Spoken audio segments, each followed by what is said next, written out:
Flags flying at half-staff around the state to honor the victims of a shooting in Tucson.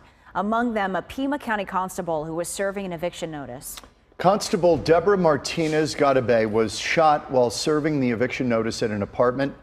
She joined the Army after the September 11th terrorist attacks and served for 16 years. Tucson police say Gavin Lee Sandstill was being evicted yesterday when he shot and killed the constable and the apartment manager, Angela Fox Heath, before turning the gun on himself. The other victim, Elijah Miranda, was the shooter's neighbor.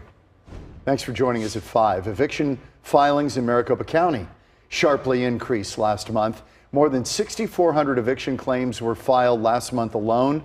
On average, Maricopa County sees about 5,000 eviction filings every month. Last month, a Phoenix constable was involved in a shooting as well. Fox 10's Nicole Garcia is live with the details tonight. Nicole.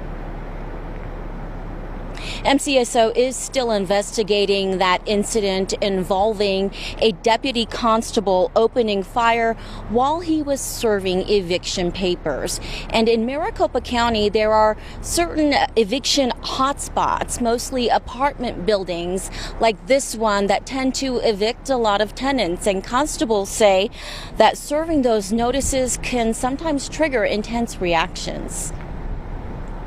Constables aren't known for getting involved in deadly shootings, but it's happened twice in the last 2 months in Arizona.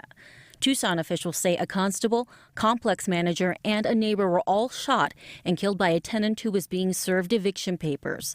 That man then turned the gun on himself. These evictions are charged with such emotion. Someone's losing a house, someone else is having to take back over a property. We like to say quite often there are really no winners in eviction cases.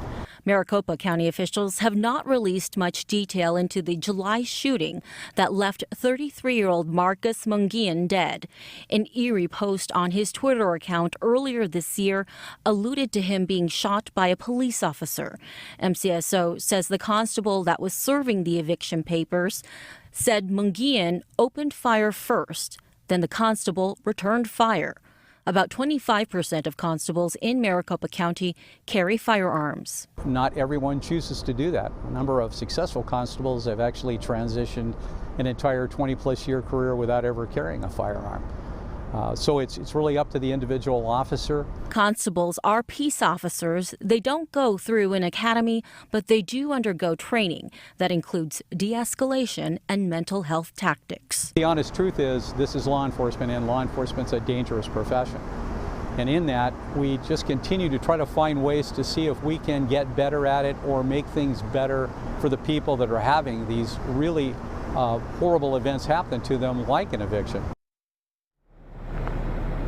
Now, officials haven't released the identity of the constable that was involved in the shooting in Phoenix, only saying that person was a veteran at his job and was not injured. And sadly, earlier this week in Oklahoma, a sheriff's deputy was shot and killed while serving eviction papers as well. Reporting live, I'm Nicole Garcia, Fox 10 News.